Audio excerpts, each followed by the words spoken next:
Discourse 6, Saint Germain. Invocation. Thou mighty infinite presence, creator of all that is, always majestic in thy conquering presence, we give power only to thee. We forever withdraw all power we have ever given to outer things, and stand serene in thy majestic presence, love, wisdom, and power, knowing that I am here, and I am there, and I am everywhere. Then I am serene in thy majestic presence, manifesting thy love, wisdom, power, and judgment, that I have thy foresight and see far beyond human possibilities. I give praise and thanks that I, now and forever, acknowledge and accept only thy mighty, victorious presence in all things, in my life, my world, my mind, and my body.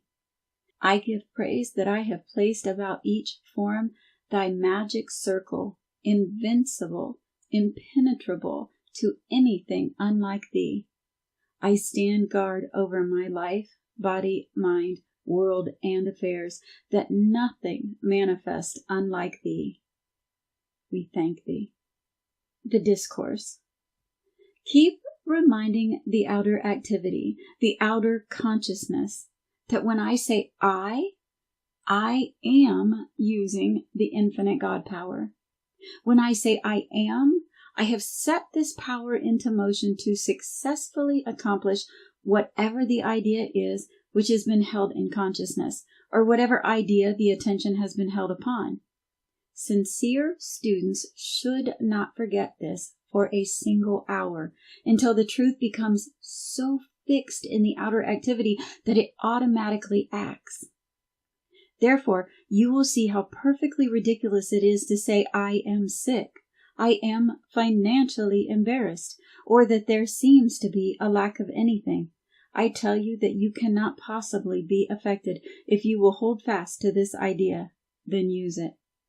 When you seem to have a cold, you do not need to be told to use a handkerchief. Then why do you need to be reminded that the outer activity has but one power by which to move itself about, and that is the I am presence, God in you? The unfortunate thing about sincere students is that they will not meditate long enough upon this truth for its marvelous presence to come into activity. Know that I am the majestic, victorious presence filling all official places, and know it with certainty in your minds. If any one of the students will sincerely take hold and use this, such an one will be blessed for so doing. Guard yourself in the outer contact constantly, that you do not unknowingly accept the appearance of things or the fear of so-called financiers. God governs your world, your home, your business, and that is all with which you are concerned. Do not ever fear that you are running amok with your imagination when you sense and feel the nearness of the full manifestation of the mighty, individualized presence. Rejoice. Believe in the mighty presence that holds in its embrace everything in this world that you can desire or use. You are not dependent on the outer things. With the joyous entering into this mighty power and presence which contains all, do you not see how you would be provided for if everything were cut loose? I want you to feel joyously accept, and with all your being, know that the power of precipitation is no myth. It is real. Those who enter into this feeling deep enough will have the precipitation of anything they want. Children have been chastised for seeing angelic beings and for manifesting an inner perception. It is the parent of that child who should be chastised, and well at that, for daring to interfere with the God-given freedom of that child. If grown-ups would live more in the conscious imaging and acceptance of these mighty and great presences of whose very existence most of humanity doubts, they would feel their presence an uplifting, sustaining intelligence. My beloved ones, if suddenly we find ourselves needing courage or strength, I am there surging forth, supplying this instantly. If I need harmony in my mind or body, then I am there, supplying it instantly, and I do not need to wait. Do not give a thought to the world or individuals who do not understand these things. Go right on rejoicing in the invisible, active presence precipitated into your life and use of whatever you wish. Our outer common sense, so-called, must tell us that unless we expect, accept, and rejoice in the presence of the thing we want, how in the name of God can we expect to have it? The poor, insignificant outer self struts itself about saying, I am too important to give attention to these childlike fairy stories. Well, let me say to you that one day the individuals who say this will be only too glad to listen to those fairy stories and fill their minds with those ideas that they may come forth. In every instance in the outer contact of the world of business, wherever there is a negative condition that seems to touch your world in any way, instantly take your firm stand. I am the precipitation and visible presence of whatever I desire, and no man can interfere with it. This is a mighty truth. When I speak of precipitation in this manner, I do not only mean through the invisible, but through any channel, for all is a precipitation. It is only a little difference in activity. When I recognize who I am, then I have entered into the great silence, wherein is God's greatest activity. This recognition should bring great revelations to the individual if he holds to it with joyous acceptance. In your outer experience, the use of any activity develops your strength to greater and greater efficiency, does it not? If one can supply this in the outer activity, do you not see how much more important it is to the inner activity? The more you put it into use, the greater the power you put into it. No, you can do it with the inner spiritual things far greater and quicker than in the outer things. For with spirit, the power acts instantly. There is no waiting when the I am acts. The fact that you give credence to development of the muscular system by use should make you realize that the same effort given to the exercise and recognition of the inner power would naturally produce far greater results. For instance, man is supposed to perform certain physical exercises in order to develop his muscles. I have, in my students, many times enabled them to produce powerful muscles in a symmetrical, beautiful body without having taken a single exercise to do it. It is the same with the exercise of your inner faculties in bringing forth the inner power. In all development, either of the inner or the outer, the first part of the exercise is mental. Here we must know that there is only one power and energy to use, and that is from the I am God presence in you. Therefore, the exercise of your inner faculties is necessarily mental, called mental, but I say to you, it is God in action, because you cannot form a thought without the intelligence and the energy of God to do it. Therefore, your mental activity is the energy of God in action. Now, you see how easy and possible it is to make a strong physical body without lifting your hand in physical exercise to do it.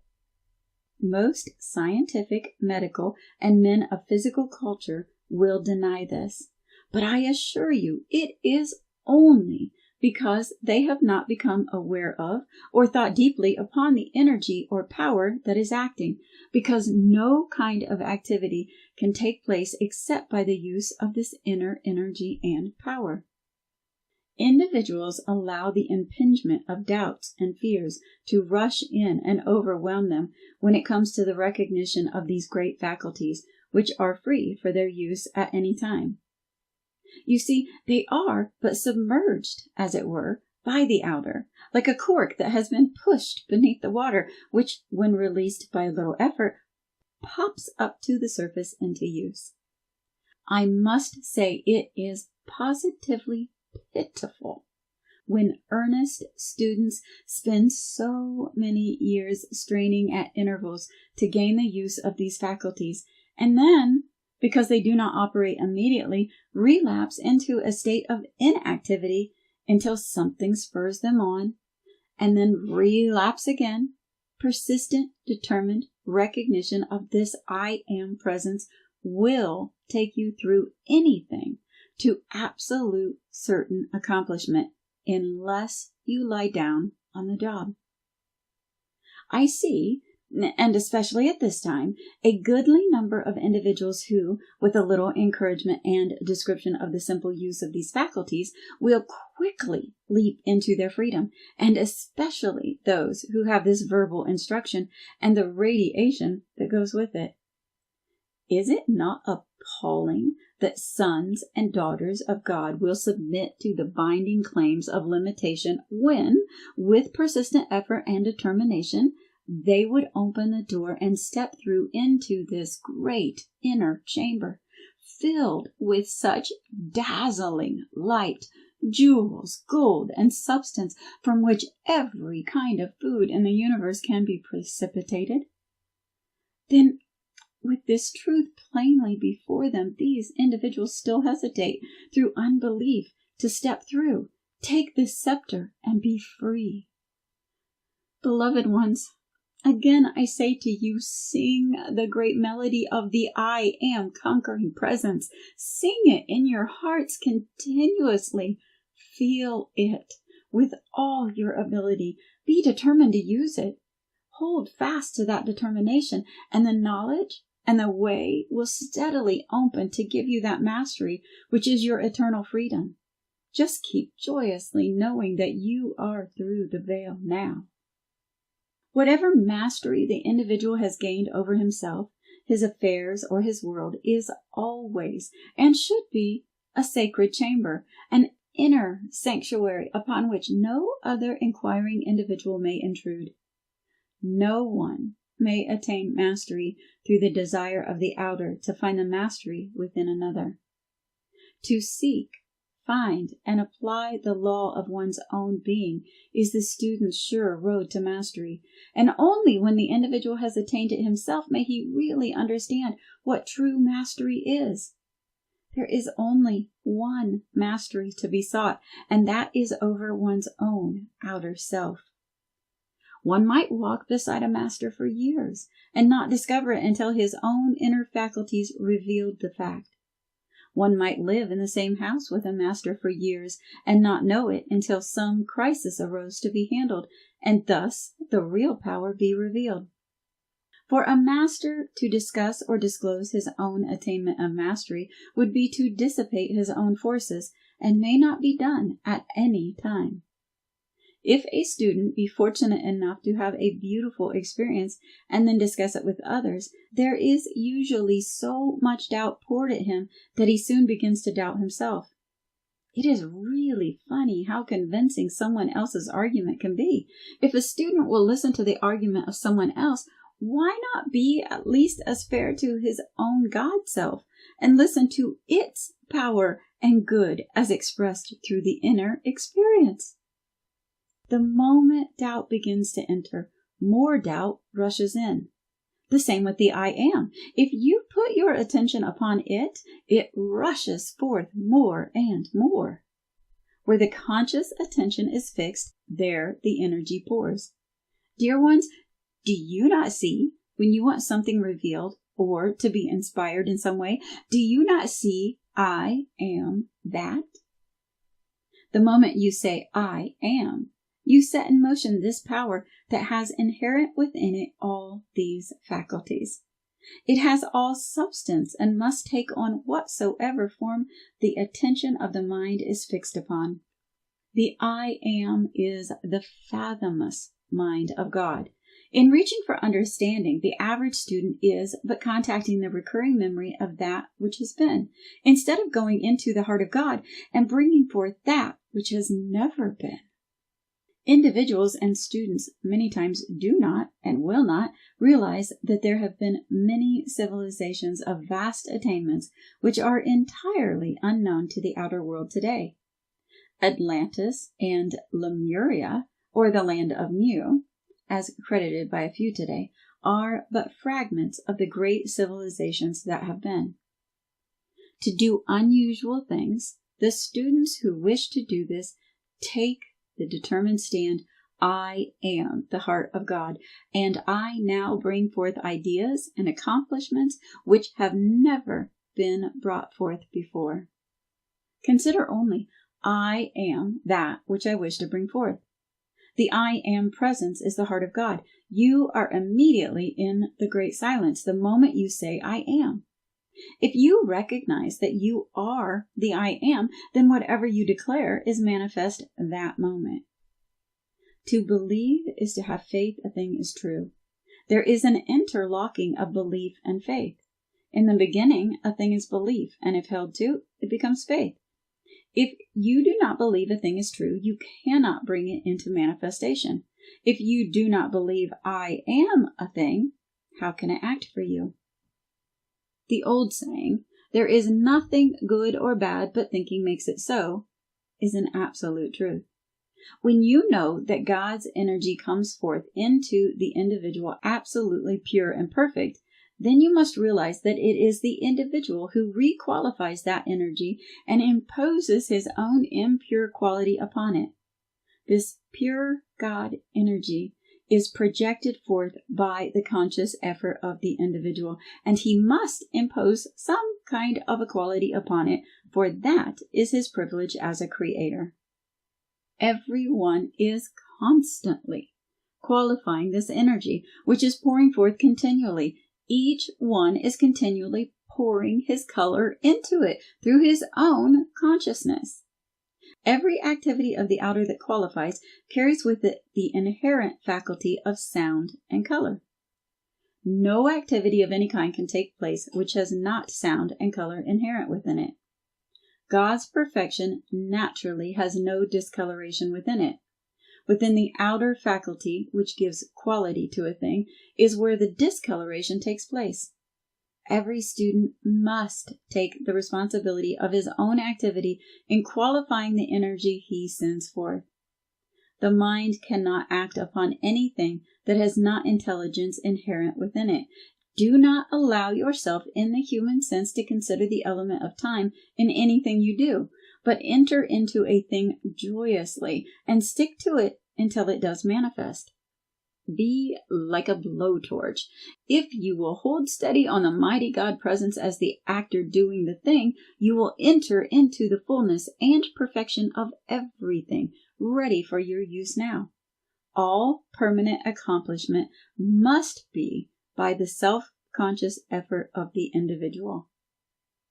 Question: what is sympathy? Answer: it is but agreement with imperfection. Whatever you do, be adamant before human sympathy. Watch that you do not allow yourself to be dragged down into quicksand when you can use wings to lift yourself above its destruction. Judge not, but keep joyously entering into the I am presence, and all things will manifest perfectly. For any imperfect condition, especially old age, use I am the perfection of that individual. No matter what is said in the outer world, you must be unaffected by it, for you are coming to this perfection, and you must bring it about consciously. If you do not watch, you can let in an expression in a moment that can follow you for years if you do not erase it. When you are consciously using the great law, know that the active power of God's thought knows its direction, goes and performs perfectly. Consciously charge the I am intelligence to use whatever is necessary. Say, I am intelligence. Qualify this with whatever is required. For healing, I had one student who so qualified the electronic circle about him with the power of healing that he was called the healing shadow. Of course, it was not the shadow that healed, but the moment people contacted his electronic circle, they were healed instantly. Question. Understanding God as love, why did God individualize himself? Answer. In order to have something to love. Question. Why were the rays divided? Answer. In order to express love. Love is the active principle of God. When you are loving, you are enfolding what you are loving in that robe of God, that radiant presence and activity. Never condemn.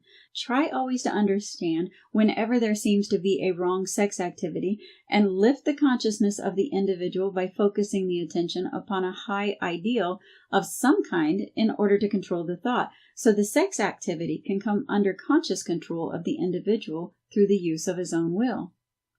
The proper, clean use of the sex is for the expansion and expression of love in the procreation of a form, that the incoming soul may have an harmonious and loving disposition and temperament. The thought and feeling of the parents are the influencing, molding activity.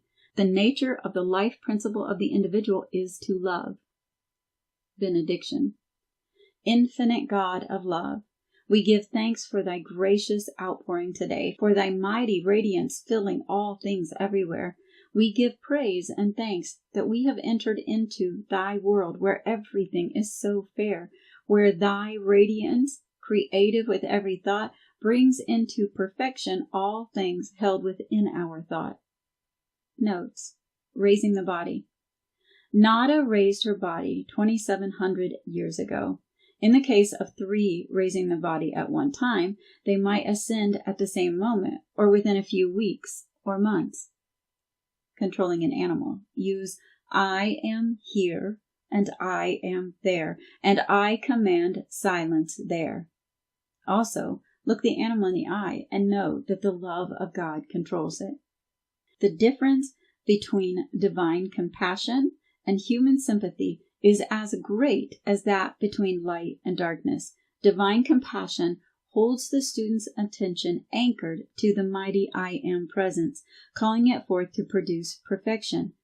Human sympathy is a rushing forth of energy qualified by a feeling of imperfection, and but intensifies the imperfection already manifesting.